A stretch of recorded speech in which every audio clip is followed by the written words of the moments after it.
Welcome to Analog Integrated Circuits Design class, and this is lecture number 5 on analog filters and comes under unit 5.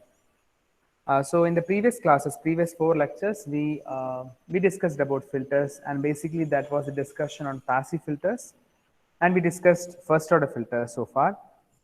So just to summarize what we have done, if you remember, we started with the transfer function, general transfer function of h of s, which is of the form a by b. Like I can write it as numerator by denominator, where we expressed it as using the expression bm s to the power of m plus bm minus 1 s to the power of m minus 1 plus etc. as b1 s to the power of 1 plus b naught s to the power of 0. This is the numerator divided by the denominator term as an s to the power of n plus an minus 1 s to the power of n minus 1 plus etc. Plus a1 s to the power of 1 plus a naught s to the power of 0. So this is the general filter transfer function, and we know that in this s is we are writing this as a function of frequency, and you have the numerator coefficients all in terms of b and denominator all in terms of a, and those are real numbers basically. So now we didn't do in this way. We wrote the general transfer function, but we did not derive the first order transfer function from this general one. So that is what I'm going to do now. As a case one, the first case of this only we discussed the first order filters. So the case one is just by giving the value only as m and n values 1. So if I substitute the value of m and n as 1 in this case, what you will get is we will actually get the first order transfer function. So what is that? You will get it as b1 s to the power of 1. All the other terms will not be there, and the final term what we'll be having will be b naught divided by, you have a1 s to the power of 1 plus a naught. So this will be the transfer function h of s. So one thing what we need to understand here is when we write all this,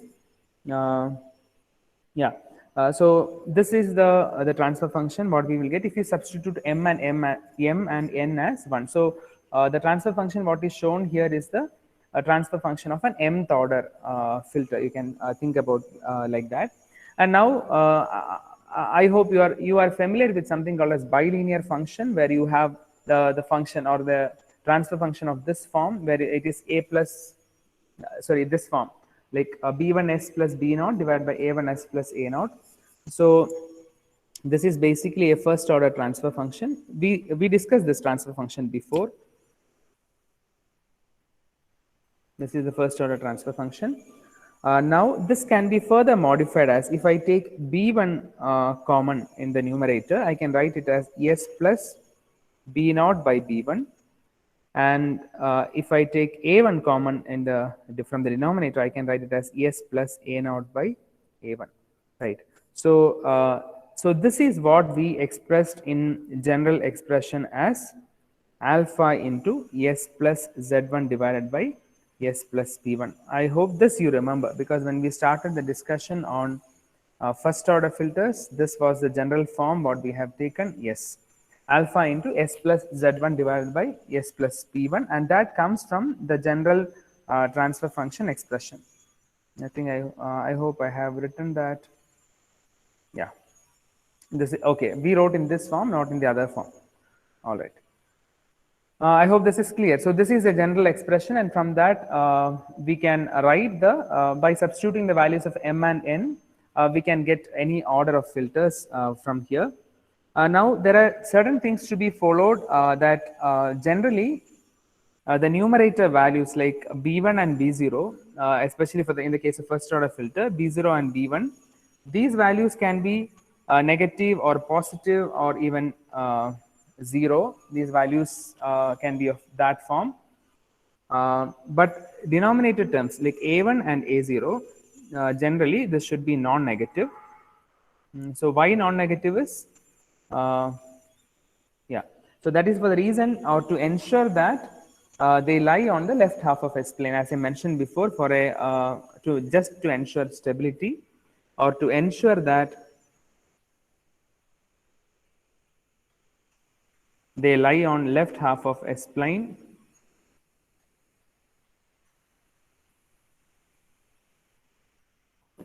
S plane, A1 and A0 should be non-negative, right? So just I reviewed what we have done so far, and this is the first order transfer function. Now the intention now what we will do today is so in general, actually, we can represent a first order passive filter as like this. You can have a Z1 there, and you can have an Z2 on this side, Z1 and Z2. And we will actually connect the signal source to this side, and this will be V in, and this will be our V out. And this is how you will realize a first order passive filter. So this is a general first order passive filter. Now let us come to the topic of active filters. So what do you understand by active filters? Can I get some response in the chat? So far we discussed passive filters, and now what I'm telling is we'll be discussing on active filters. So what do you understand by active filters?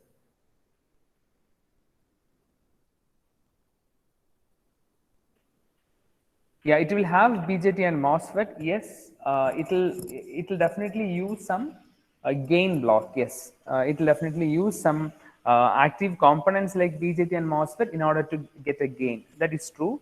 And yeah, we will have definitely active components. Yes, that is right. So let me draw the general the active filter block diagram. So we will have a gain block, and that gain block, what we use is an op-amp. We'll use a gain block of an op-amp, and we know that op-amp, which will act as a voltage controlled voltage source with a very high gain. And now the components, the passive components or the impedances are actually attached to this side like this. So there will be an input impedance and there will be a feedback impedance. This is how generally, or this is the general form of a active filter. So we place the input impedance on the input side of the op-amp, and the other impedance or the output impedance set to the feedback path of the op-amp. So this is how we generally represent an active filter. All right, so this is V in, this is the input voltage, and this is the output voltage. Now, if you ask me why do we need active filters, basically we need active filters because in certain cases we may need some gain, or in some applications we need some gain, and we know that with the passive components we can actually get a gain of, especially in first order, we can actually get a gain of 1 or 0 dB.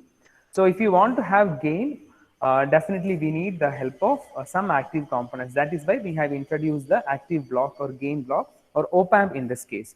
Now, from the basics or from the understanding about an op-amp, can you tell me what will be the gain or V out by V in for this circuit, this generic circuit? What will be V out by V in?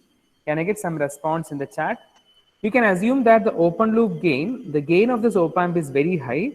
You may also assume that as infinity or a very high gain, maybe 10 to the power of 6. All right, so 1000K is the gain of this op-amp. So why am I assuming that gain is infinity or it is 1000K? When the gain is very high, we can actually take the principle of virtual ground. So if this node is at ground, this node is at ground, this node also will be at ground, and with that I can actually apply this is then as good as an inverting amplifier. So you can take the expression of an inverting amplifier itself to get the gain expression for this specific circuit. Oh, sorry, I didn't see the response of yours. It is yeah, you have, what you have written is it is minus Z2 by Z1. All right, that is correct. So it is minus Z2 divided by Z1, right? So yeah, so if you look at the previous case, if you look at this previous case, here the gain was Z2 divided by Z1 plus Z2. That is why this is actually a passive filter. This cannot actually provide some gain. But in this case, so let me write this. This is actually the transfer function of this. But now in the case of an active filter, you have simply the ratio of feedback impedance to input impedance, and by carefully choosing the values of feedback and input impedance, you can have gain of any value, right? Now let us see what is this Z1 or how can we actually place Z1 in order to realize active and passive filters. All right. So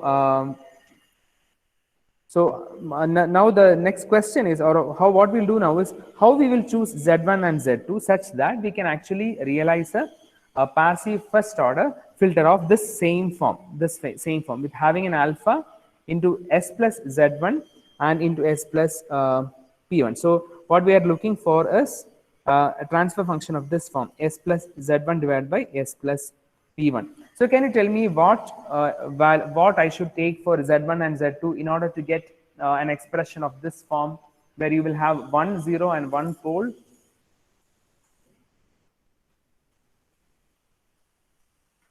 Any thoughts?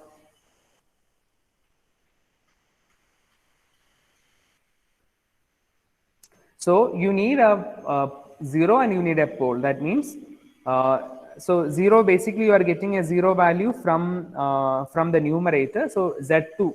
So Z2 should be should actually give you a pole or a 0, and Z1 should be giving you a pole. So that means there should be an RNC component both on input and output side. So one option is, or to start with, what we can think is you can actually use Z1 as a parallel combination of R1 and C1. That means Z1 can be taken as R1 parallel to SC1. So are you guys responding to my question? Because whatever I'm seeing on the other screen, I'm not able to see any messages. Or can be the Wi-Fi connection which I have made to that can be slow also. Are you guys responding? All right, so I didn't get, okay. So what I was telling is I need an active filter. And I need a first order active filter. So I'll write this as first order. So first order means we can have maximum of 1 pole and maximum of 1 0.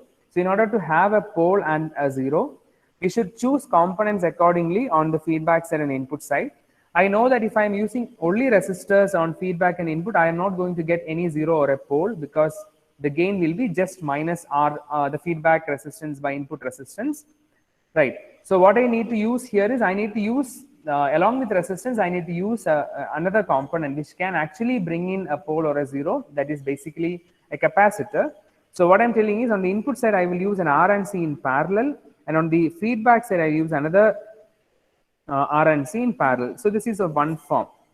That means how your circuit should be. Your circuit should be of this form. You will have an op-amp will be there, minus plus. This plus is connected to ground. On input side, you have a resistance and a capacitor which are connected in parallel. Similarly, on the feedback side also, you have a resistance and a capacitance connected in parallel. Right, so this is your output and this is your input, and the components can be called as C2 R2 and this is R1 C1. Right, so still the expression or the transfer function remains same as a ratio of feedback impedance to input impedance, that is R2 parallel 1 by SC1 divided by R1 parallel 1 by SC1. So my question is, can you quickly get what is H of S for this? Can you quickly find what is H of S by substituting the feedback impedance as one R and C in parallel and another one with R and C in parallel on the input side? Yes. So Avinash, if your question is how do we differentiate active and passive filters based on the transfer function, you can just look at the value of alpha here. So mostly if you have a passive filter, your alpha value will be, so what is basically alpha value? So alpha value, what you are getting here, if you look at the previous, let me go back to the first order filter. Okay, there we didn't write in that form. One second. So that basically depends on what is our need. So if you want a filter with such gain, you may need to go for an active filter. Yeah, even in this case, we haven't written that.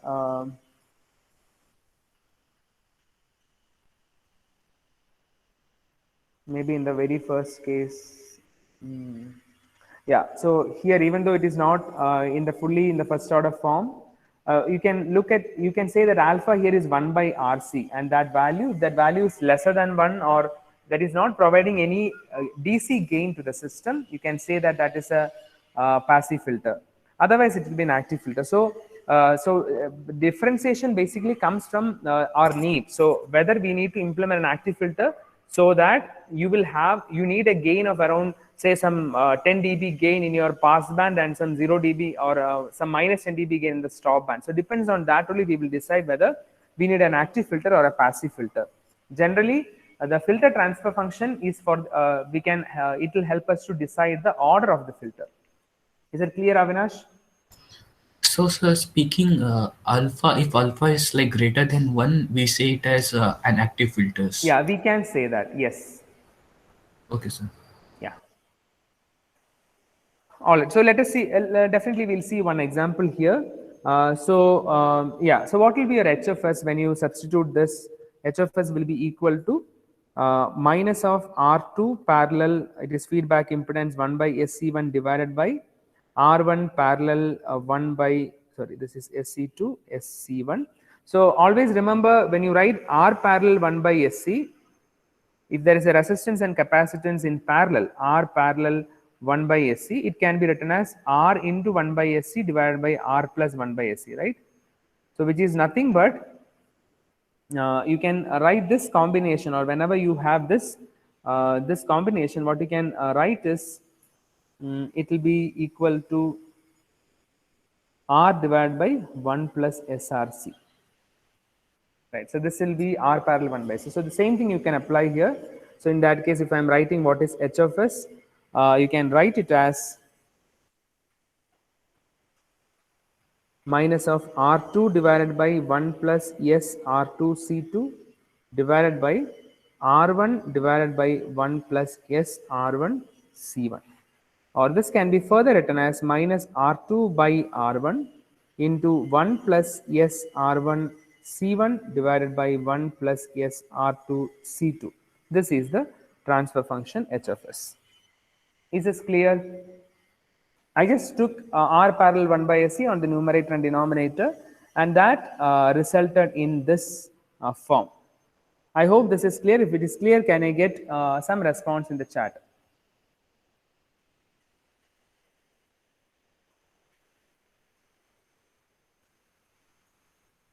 All right. Okay. Yeah. So what we'll do next? So now we got the expression, or now we got the transfer function. Now what you are supposed to do, or what you will do with this transfer function, is just to identify what type of response you will get from this. So whether it will be a low pass response or a high pass response or some other response, right? So how will you get to know that? You can do that by whenever you have a transfer function, to understand whether the transfer function gives low pass, high pass, band pass, or band reject response, what you can do is you can do two things. One is you can do two approximations. One, you can do you can find the value of, you can find the magnitude of H of S at low frequency. So low frequency means what you can do is you can actually substitute omega equal to 0. And the second case, you can find the magnitude of H of S at very high frequency. So very high frequency means you can think about omega equal to infinity, right? So this is what is a thumb rule. You can actually substitute and see what kind of response you are getting at omega equal to 0 and omega equal to infinity. But in certain cases, in order to understand whether it is a band pass or a band reject filter, you may need to actually look for one more frequency in between, that we will see when we start band pass or band reject filter. Now, can you tell me, with this approximation, or with this by substituting omega equal to 0 and by omega equal to infinity, now can you tell me how this response will be?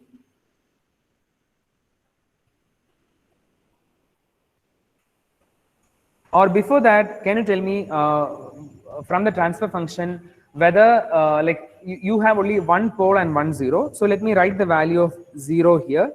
Omega the 0 value is equal to minus 1 by R1 C1, and the pole value, pole frequency is at minus 1 by R2 C2. So I'll not write minus. We know that anyway these are lying on the left half of S plane. I'll just substitute it as omega z and omega p, because we are actually looking for positive frequency, but only on the S plane. When we mark it, it is actually coming on the left half of S plane. So omega z is 1 by R1 C1, omega p is 1 by R2 C. That means you have 1 0 and 1 pole. And again, one more assumption, we assume that R1 C1 and R2 C2 are not same. That is why we are using different values there. Now, can you tell me what kind of response can we expect from this when you have a 0 and a pole? Can I get some response from you guys now? You have a pole frequency, you have a pole, you have a 0. So what kind of response can I get, or based on what you will say, yes, this is this type of response you can expect from this?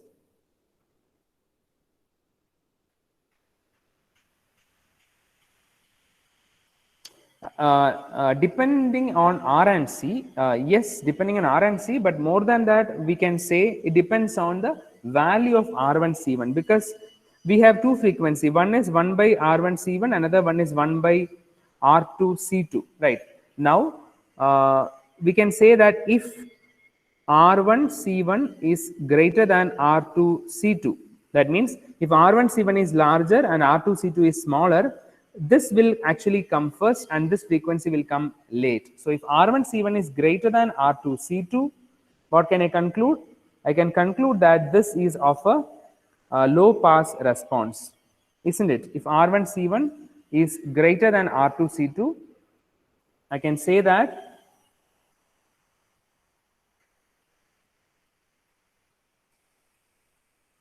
okay, it is the other way. So if your R1 C1 is larger, what about this 1 by R1 C1?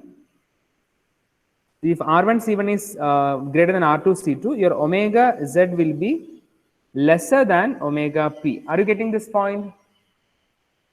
If you have a larger R1 C1, that will make your omega Z smaller than omega P. And if your omega Z is smaller than omega P, the response you can expect is a high pass filter response. Is this clear? Can I get some response from you guys now in the chat?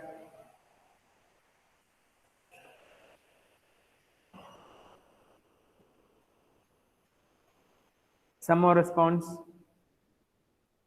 Because I can see 40 join, no, not 40, 42 are there. All right, so this you will expect that you will get a high pass response. Similarly, if your R1 C1 is less than R2 C2, that means your omega Z will be greater than omega P, and in that case you will get a low pass filter response. This is what you can say, or you can conclude from the transfer function what we wrote. Right. Now, along with this, can you tell me what is the magnitude of H of S at omega equal to 0 from this expression? What is the magnitude of H of S at omega equal to 0?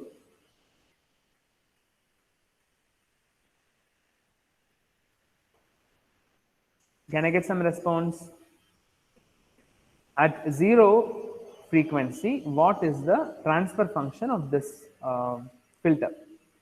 What you need to do is you need to substitute omega equal to 0. When you say omega equal to 0, S is equal to 0. And if you substitute S is equal to 0, the magnitude will be equal to R2 by R1. That is the magnitude. Right. So R2 by R1 is the magnitude of that. Now, similarly, if you substitute omega equal to infinity, what will happen? So this is H of S for omega equal to infinity. How will you get the value? So if I want to get the value, I need to slightly modify the expression here. I'll take S common from the numerator. So it is 1 by S plus R1 C1 divided by, again, I'll take S from the denominator. Then it is again 1 by S plus R2 C2. And then I will substitute the C2. Now what I'll do, I'll actually cancel these two and I'll substitute S is equal to infinity. So 1 by infinity is 0, and that will give you the value there. So what is the value? It is minus R2 by R1 into R1 C1 by R2 C2. So if I cancel R1, R1, R2, R2, you will get it as, the magnitude will be written as C1 by C2. So So at omega equal to 0, the magnitude is R2 by R1, and omega equal to infinity, your magnitude is C1 by C2. Now, how will I look or how will I draw the response of this? So now I have two possibilities. One is you can get a low pass filter. Another one is you can get a high pass filter. So how will I get a low pass filter? So I have two frequencies here. One is 1 by R1 C1. Another one is 1 by R2 C2.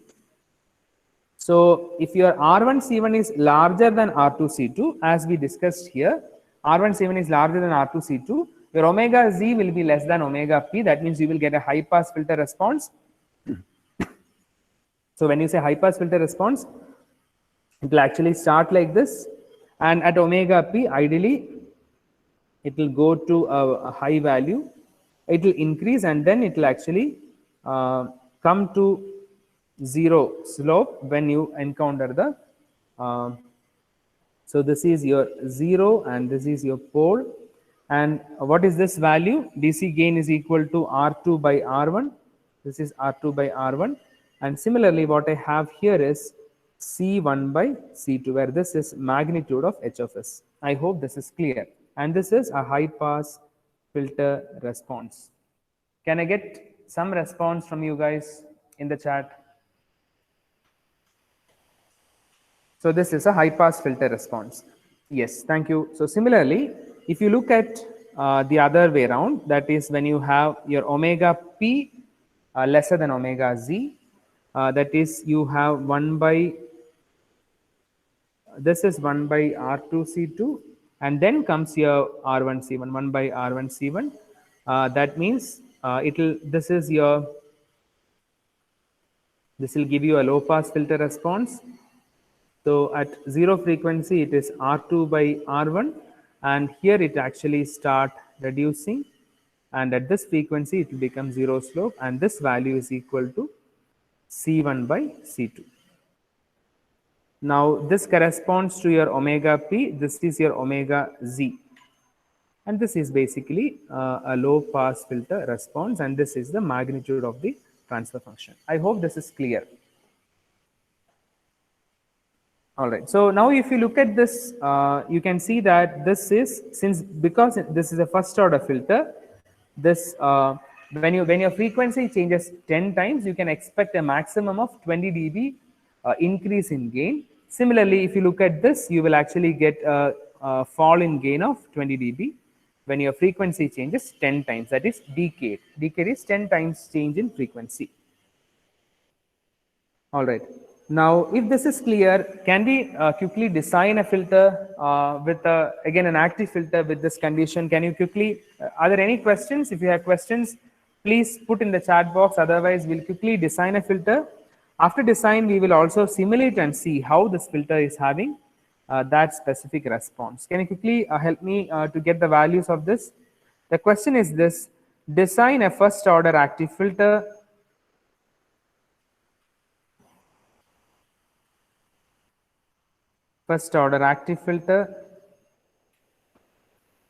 for a high pass response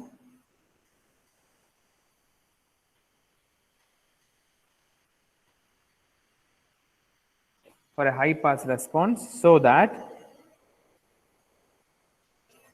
the circuit attenuates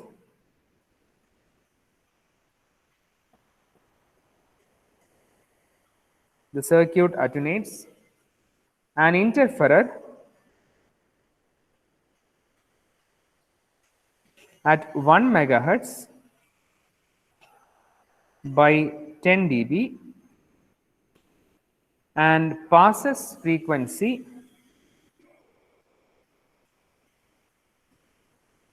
above 5 megahertz with a gain close to unity.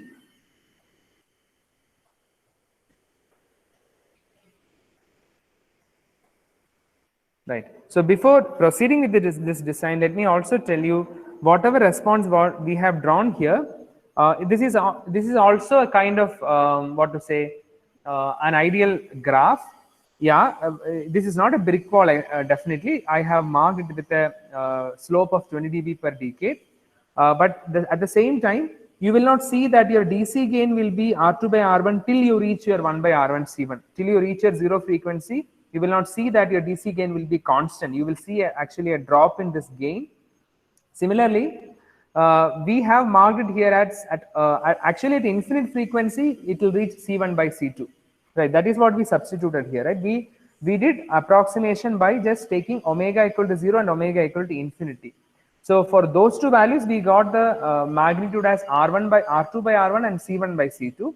But for this graph, what I have done is I have actually taken the C1 by C2 value from omega p onwards and R2 by R1 value till omega z. But that will not be the actual case. In actual case, you will definitely see a smaller, you will definitely see a larger value here. And this you will not see a value close to C1 by C2. There will be definitely variations, and that is what we are going to analyze with the next design problem. I hope you understood what I was explaining here. If you have questions, please post it in the chat. Now this is the question. You have to design a first order active filter for a high pass response so that the circuit attenuates an interferer at 1 megahertz by 10 dB and passes frequency above 5 megahertz with a gain close to unity. It is not like mandatory that you should get a gain equal to unity, but it can be something very close to unity. Right, even though, yeah, because now when we start our design, we will actually take the magnitude at zero frequency and pole frequency, same as what I have mentioned here, but that will definitely lead to some kind of errata and we have to come back and modify it later. Right, so how to start? So Alan, Aji, can you tell me how will we start this design now?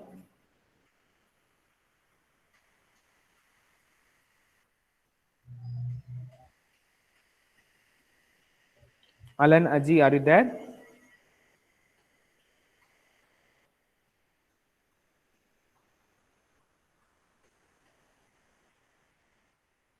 Okay, Alan, you are not there. All right. Hello. Yes, yes, Alan, go ahead. Okay, so we start with the 10 dB, sir. All right, so let me mark this as C1, R1, C2, R2. Yes, how do we start? Yeah, since we know the difference between the interferer and the filter. Hello?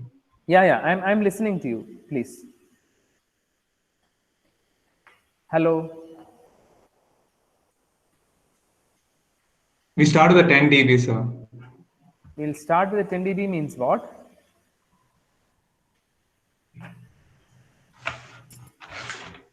Yeah, so how do you start with this 10 dB? I'm not getting what you are telling exactly.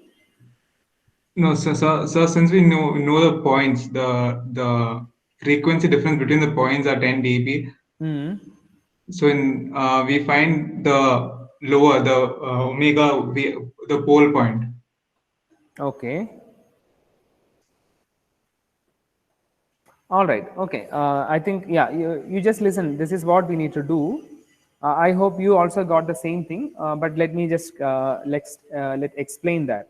So this is the ideal response, or this is what the response we are expecting. And as per the question, it says that we need to design a high pass response, and the circuit should attenuate an interferer at 1 megahertz. So now I can actually consider this value as 1 mega. But again, this is not the exact way. So from the ideal or from the graph I plotted, I am taking this equal to the zero frequency, and at that 1 megahertz, there should be an attenuation of 10 dB. That means this value should be equal to minus 10 dB, since it is attenuation. And what is the next thing? And passes frequency above 5 megahertz with a gain close to unity. So I can consider that this should be equal to 5 megahertz, where from that frequency onwards, I will get a gain close to 1. Unity means nothing but 0 dB. This is what I can estimate, or this is what I can actually extract the information from the given circuit, or from the given information. Right. So this will directly give you the design steps. I hope this is clear.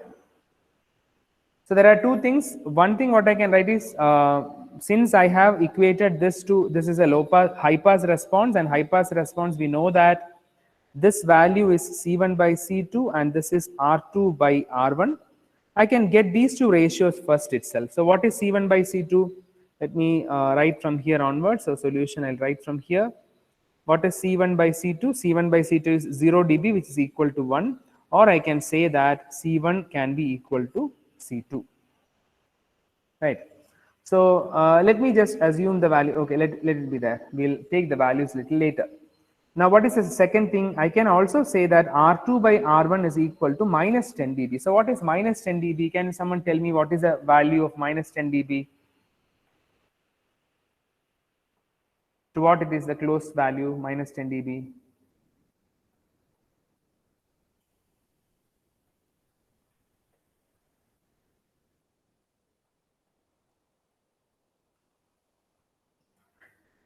So what is minus 10 dB? Yeah, it is 0.316. So R2 by R1 can be equated to 0.316. All right. So we got these two ratios, right?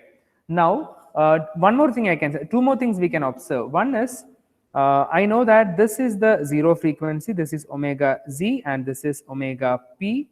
So with that, I can say, what is omega p here? Omega p is 1 by 2 pi. So omega p is 1 by R2C2, but here it is given in megahertz. So I can say that 1 by 2 pi R2C2 is equal to 5 megahertz. Is that clear? Similarly, I can say 1 by 2 pi R1C1 is equal to 1 megahertz. Right. I hope these two are clear.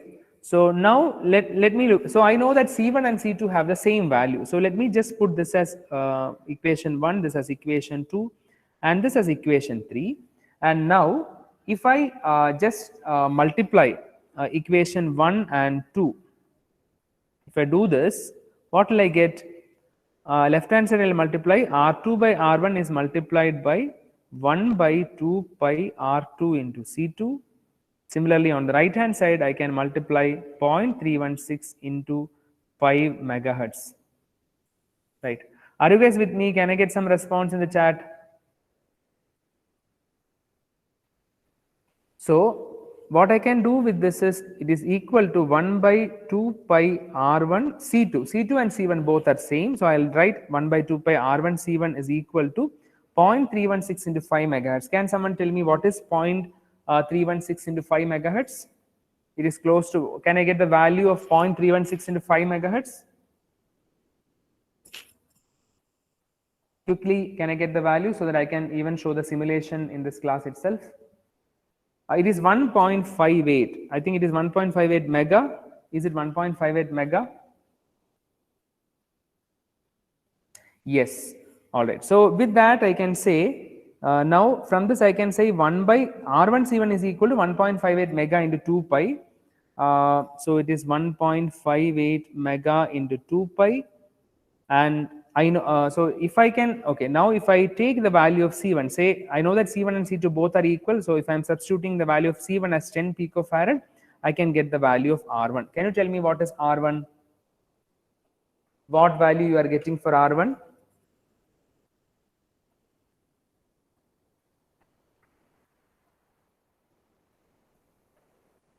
Yeah, quickly find what is R1, and with that find and tell me what is the value of R2, so that we can actually design this and see what value you will get.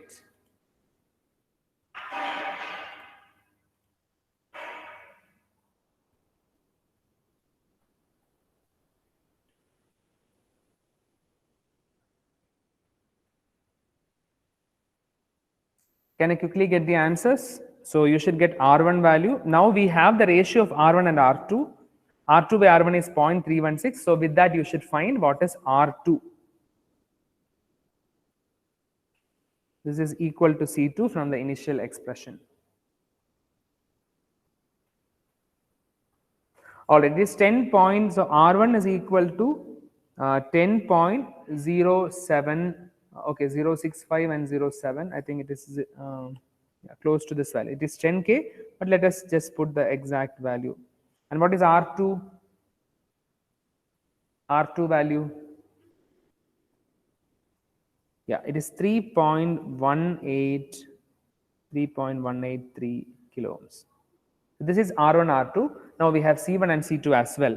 Now, if you calculate, if you substitute R1 C1 values, you will get 1 mega and 5 megahertz as the you will get those values, those frequencies as well. So what I'll do now is, so again, when I simulate this, now when I'm using the simulator, what I'm expecting, or what I can expect is, I'm expecting, because now I have one approximation I have taken, because I assume that at 1 megahertz the value of, or the magnitude is just R2 by R1, but actually it is not. It is slightly different from R2 by R1. How can you find that? You have the expression, original expression here. You have the original expression h of s here. You can write the magnitude of this, and in that you have to substitute omega equal to 1 by R1 C1 to get the exact value of transfer function at 1 by R1 C1. Are you getting, is that point clear?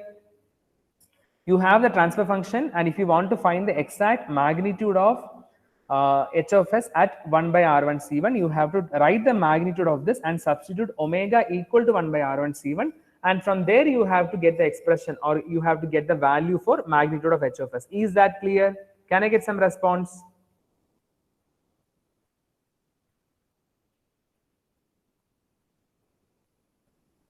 All right, okay. So now we have these values. So what we will do is we will try simulating the same thing on LT Spice. So I have made the the circuit ready. So only with these values we will try how we can do it. All right, so I'm just sharing my screen. I hope you can see the screen now. Please help me to get the values so that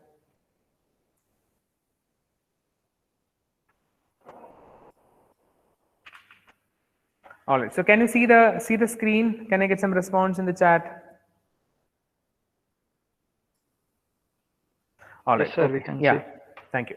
So the circuit is as same as this. The except one thing is I have actually kept an op amp here.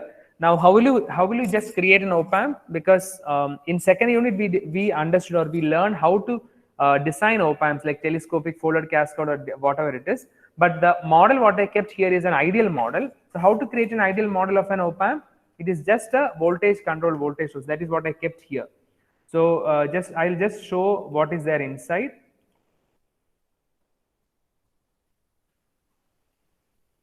You also can create ideal models, and you can work on this. I'll quickly open and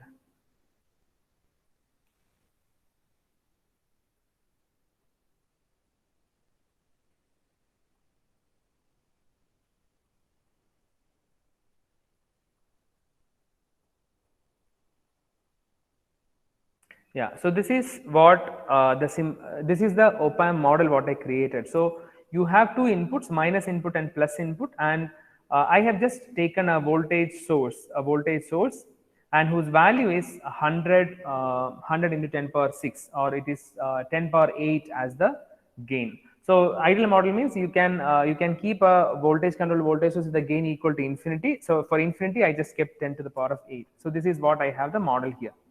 Now, so what you're seeing inside this the triangle. Here is the op amp model, and I have configured R1 C1 and R2 C2 here. So can you quickly tell me the values of R1 and R2? Because C1 I have taken, I think we have taken as 10 pico. So C2 is also 10 pico. Now, what is the value of R1? Can someone tell the value? 10.07K. Oh, okay, 10.07.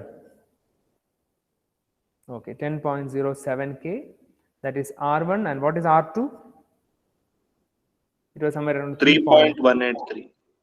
183. Okay, so 10.07K and 3.183K. So I have set up these two things. Now at the input, I have just given an AC amplitude of 1, so that whatever you read as output itself is the transfer function.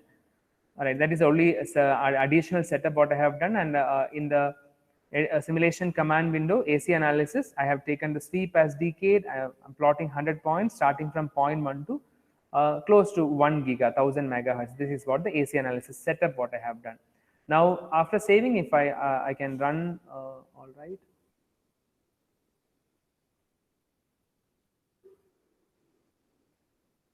Okay, I think.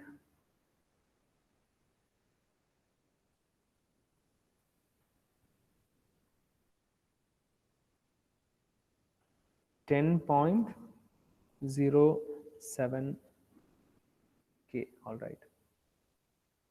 Yeah.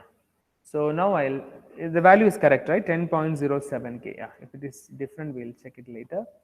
Now, this is the schematic and this is the waveform window. There are no waveforms there.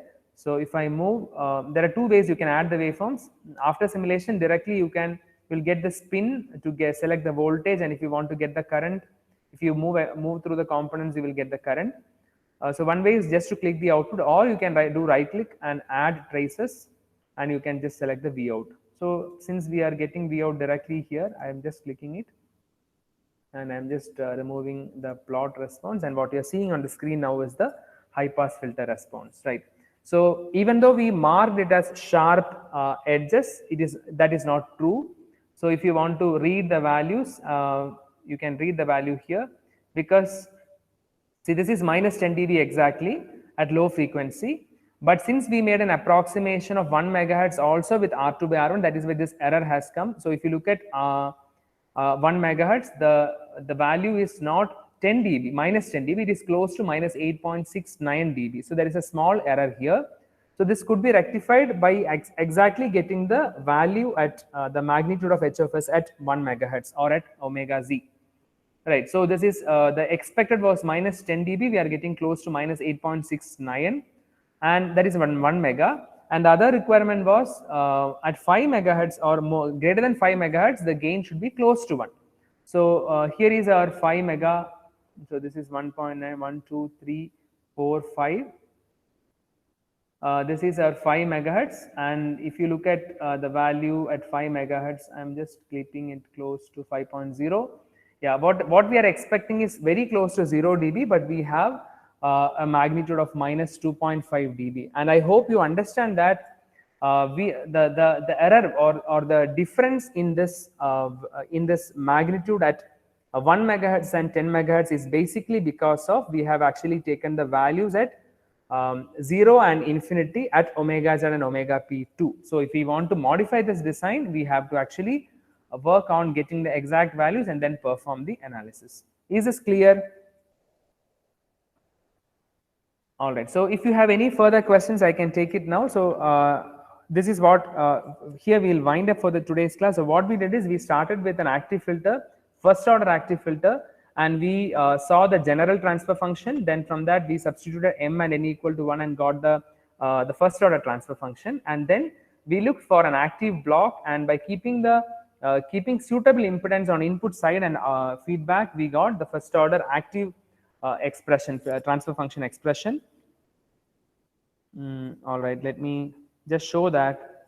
Yeah. So this is what we got, and from then what we did is, yeah. So from then we have taken R and C in parallel and then obtained the transfer function. And from then we designed a low pass, high pass filter for this particular specification, right? So today we'll wind up here, and tomorrow in the next class we'll start with our second order filters, both active as well as passive. Thank you so much for joining. If you have any questions, you can ask it now.